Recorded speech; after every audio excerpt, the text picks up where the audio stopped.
Halo, assalamualaikum. Pada kesempatan ini kita akan membahas tentang K3 ya. Jadi K3 itu yaitu kesehatan dan keselamatan kerja. Mungkin ada yang sudah pernah dengar ya. Perkenalkan, nama saya Marina Artiasa ya, dan saya akan menerangkan tentang uh, K3 ya. Untuk pertama ya, pelajaran ini emang namanya K3, etika profesi dan profesionalisme. Jadi ada K3 sama etika profesi disatuin. Jadi dua-duanya harus dapat. Tapi sekarang kita sejarah K3 dulu ya. Nah, baik, karena tadi menerangkan kurang bagus, jadi nanti kalian bisa lihat materinya, tapi ibu bacain ya. Jadi sejarah K3 itu bermula dari era revolusi industri. Jadi revolusi industri itu yaitu perubahan dari dulu misalnya bercocok tanam ya, terus jadi mesin uap, udah itu jadi listrik ya, udah itu jadi apa, dan sekarang udah yang keempat ya. Jadi perubahan-perubahan ini kan tadinya manusia semua ya, terus ada mesin. Nah, mesin itu kan mengandung bahaya ya, mengandung bahaya karena dia kan ada yang tajam-tajam, ada yang besar-besar ya, mengandung apa gitu ya, kalian tahu sendiri ya mesin. Nah, terus pengenalan metode baru pengolahan bahan baku ya, jadi karena ada hal-hal yang baru, jadi ada metode baru dan pengolahan bahan baku. Terus pengorganisasian pekerjaan ya, jadi karena misalnya di pabrik itu banyak sekali, ada berbagai divisi, udah itu pakai mesin, jadi harus lebih di manage lagi ya. Terus muncul penyakit yang berhubungan dengan pemajanan ya, penyakit-penyakitnya sekarang nambah lagi ya, misalnya stres atau apa. Terus era industrialisasi, perkembangan K3 mengikuti penggunaan teknologi ya, misalnya APD, alat keamanan ya. Jadi untuk resiko-resiko tertentu kita harus siap dengan APD ya, karena kalau nggak pakai APD resikonya besar ya. Safety device dan alat pengaman. Terus ada era manajemen Heinrich tahun 1931, teori domino. Terus Bird and German, teori loss causation model. Terus ISO ya, jadi standar-standar gitu ya, International Standard Organization ya. Jadi ada proses-proses dari segala sesuatu yang kita lakukan. Terus SMK3, sistem manajemen kesehatan keselamatan kerja ya, jadi ada manajemennya juga ya, bagaimana caranya ini, bagaimana caranya itu ya. Nah, definisi K3 secara filosofi, pemikiran dan upaya untuk menjamin keutuhan dan kesempurnaan tenaga kerja dan manusia pada umumnya, baik jasmani maupun rohani ya. Terus hasil karya dan budaya menuju masyarakat adil, makmur, dan sejahtera. Terus secara keilmuan, suatu ilmu pengetahuan dan penerapannya dalam upaya mencegah kecelakaan, kebakaran, ledakan, pencemaran, penyakit, dan lain-lain ya, atau accident prevention ya. Nah, tujuan dari K3 itu yaitu melindungi para pekerja dan orang lain di tempat kerja ya. Jadi bukan orang bekerja aja, tapi misalnya ada tamu juga dilindungi. Jadi biasanya kalau ada tamu kebetulan lewat, diberi penerangan dulu. Jadi kita harus begini gitu ya, supaya mereka tahu, berhati-hati juga. Terus menjamin agar setiap sumber produksi dapat dipakai secara aman dan efisien. Terus menjamin proses produksi berjalan dengan lancar ya. Nah, utamakan kesehatan dan keselamatan kerja. Terus keselamatan atau safety yaitu Satu, mengendalikan kerugian dari kecelakaan atau control of accident loss ya. Jadi setiap ada kecelakaan itu pasti mengakibatkan kerugian ya, baik kerugian uang atau kerugian aset atau bahkan kerugian jiwa ya, atau cacat gitu. Dua, kemampuan untuk mengidentifikasikan dan mengontrol resiko yang tidak bisa diterima atau the ability to identify dan eliminate unacceptable risk ya. Jadi kalau bisa ya, sumber-sumber yang bisa menyebabkan kecelakaan itu dikontrol, diperkecil atau bahkan dihilangkan ya, supaya tidak menyebabkan apa yang namanya kecelakaan. Nah, terus ada yang namanya kesehatan atau health ya.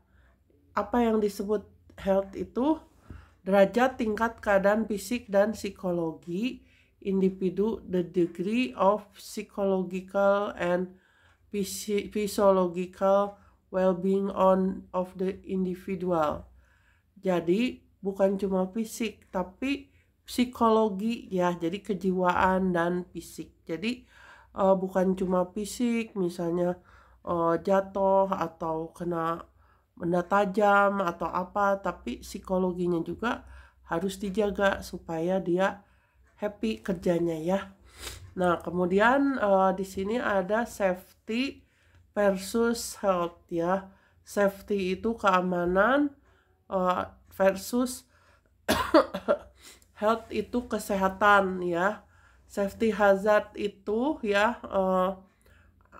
mekanik, bisa dari mekanik ya, mesin, bisa dari elektrik atau listrik, bisa dari kinetik pergerakan, dan substansi ya. Substansi itu sebangsa dari substansi itu sebahan kimia ya. Jadi bisa ada yang bisa meledak ya, ada yang bisa kebakaran ya, ada yang bisa berkarat dan lain-lain ya. Jadi ini harus diperkecil kemungkinannya ya. Terus konsekuensinya dari kecelakaan itu bisa injuries itu luka ya. Luka itu bisa luka kecil, luka besar, dan luka fatal ya. Luka fatal bisa menyebabkan cacat berat atau bahkan bisa mengakibatkan kematian ya. Dan juga kerugian aset ya. Jadi aset juga bisa hilang ya, bukan cuma manusia aja. Terus mendadak, dramatis, bencana ya, sudden reaction. Terus konsentrasi kepedulian ya, misalnya proses, equipment, facilities, tools, terus working practice ya. Jadi ini caranya supaya kita waspada ya. Guarding yang menjaga, terus pengalaman karir lapangan tanpa pelatihan ya. Terus titik berat pada kerusakan aset, fatality sepertinya urgent atau bahaya mendadak. Prinsip pendekatan pengkajian resiko untuk memperkecil resiko ya. Jadi untuk menghindari adanya kecelakaan, kita harus melakukan ini ya. Nah, kemudian health hazard ya, ancaman kesehatan, bisa berupa fisik ya, atau badan kita, bisa kimia, bisa biologi ya, bisa ergonomik ya, posisi tubuh, bisa psikososial ya, jadi hubungan dengan manusia ya. Di sini konsekuensinya misalnya terpapar ya, kontak terus menjadi penyakit ya. Jadi kalau dari bahan-bahan kimia itu, kalau terpapar terus kontak bisa jadi penyakit, bisa mendadak, menahun, kanker, dan dampak terhadap masyarakat umum ya. Jadi tidak main-main ya di sini. Terus di sini ada konsentrasi kepedulian ya, misalnya environment atau bahan pencemar ya, misalnya paparan, terus waktu bekerja, PPE ya, pendidikan, karir, jabatan sesuai pendidikan ya. Jadi kepeduliannya di sini. Terus titik berat pada bahaya tersembunyi sepertinya kurang urgent atau laten. Terus prinsip pendekatan, pengkajian kepaparan untuk memperkecil kepaparan ya. Terus di sini ada faktor-faktor ancaman resiko kecelakaan kerja. Ya di sini ada tenaga kerja, bahan, alat, udah itu ada proses kerja ya. Terus ada lagi lingkungan ya. Ini semua bisa menyebabkan apa yang namanya ancaman resiko kecelakaan kerja. Jadi di sini ada kesehatan dan keselamatan ya. Semua saling berhubungan, baik tenaga kerja, alat dan bahan ya. Ada lingkungan, ada kesehatan dan keselamatan. Seperti ada gunung es ya, biaya kecelakaan. Jadi gunung es itu kelihatannya kan di atasnya itu kecil ya. Tapi ternyata di bawahnya itu besar sekali ya. Kalau kalian suka lihat film-film gitu ya, kayak Titanic ya, kelihatannya di atas kecil padahal di bawahnya itu wow. Nah, di sini gunung es ya, biaya kecelakaan dan penyakit. Biaya kecelakaan misalnya pengobatan, perawatan, yang di atas tuh kelihatannya cuma sedikit ya, $1 misalnya. Nah, ternyata yang di bawah itu yang besar itu $5 hingga $50 ya. Biaya dalam pembukuan, kerusakan properti, biaya yang tidak diasuransikan. Nah, di sini misalnya kerusakan gangguan, kerusakan peralatan perkakas, kerusakan produk dan material, terlambat dan gangguan produksi, biaya legal hukum, pengeluaran biaya untuk penyediaan fasilitas dan peralatan gawat darurat, sewa peralatan, waktu untuk penyelidikan. Nah, ternyata panjang juga ya biaya kecelakaan itu. Nah, terus $1 hingga $3 biaya lain yang tidak diasuransikan. Gaji terus dibayar untuk waktu yang hilang. Biaya pemakaian pekerja pengganti dan atau untuk biaya melatih. Terus upah atau lembur ya, upah lembur. Ekstra waktu untuk kerja administrasi. Terus berkurangnya hasil produksi akibat dari si korban ya. Jadi korbannya kan udah kecelakaan, berarti dia bisa cacat atau apa ya.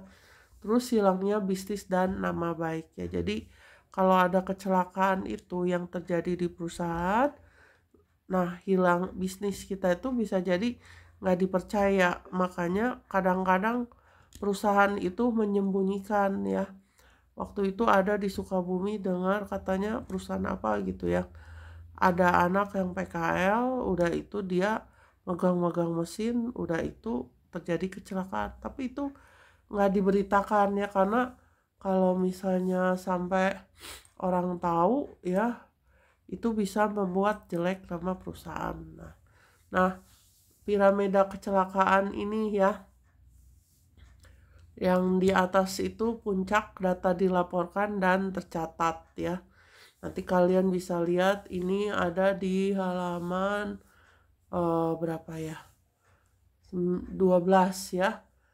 Di atas itu yang satu itu kematian atau kecelakaan serius ya. Terus 10 itu kecelakaan ringan ya. Terus 30 kerusakan properti. 600 itu nyaris celaka. Nah, ini yang dilaporkan, yang dicatat ya. Tapi ada di bawahnya lagi 10.000 perbuatan dan kondisi tidak aman dan bahaya ya. Jadi potensinya banyak sekali ya. Nah, udah itu ada kegagalan manajemen, ada faktor manusia, faktor situasional dan faktor lingkungan. Kecelakaan ada kerugian materi dan non materi langsung, misalnya cost, properti, market ya. Terus ada tidak langsung, misalnya SDM, company image ya. Terus ada yang non materi, misalnya sosial ya, bisa jadi kematian atau cacat. Terus psikolog ya, rasa aman gitu ya. psikologi. Nah, di sini definisi insiden ya. Suatu kejadian yang tidak diinginkan bila mana pada saat itu sedikit saja ada perubahan, maka dapat mengakibat terjadi accident ya. Jadi insiden itu ini ya. Jadi kalau ada perubahan sedikit aja ya, itu bisa jadi kecelakaan gitu ya. Makanya suka ada kan tiba-tiba ada orang yang megang mesin, ternyata mesin itu lagi dalam beroperasi, terus tangan kepotong atau ada yang kepalanya masuk, jadi nggak diduga gitu ya, dia nggak tahu, makanya harus ada yang mengawasi ya. Jadi masuk ke mesin itu harus diawasi benar-benar dan harus sama orang yang benar-benar tahu, jangan dipegang-pegang sama orang yang tidak mengetahui. Nah, ada lagi definisi accident.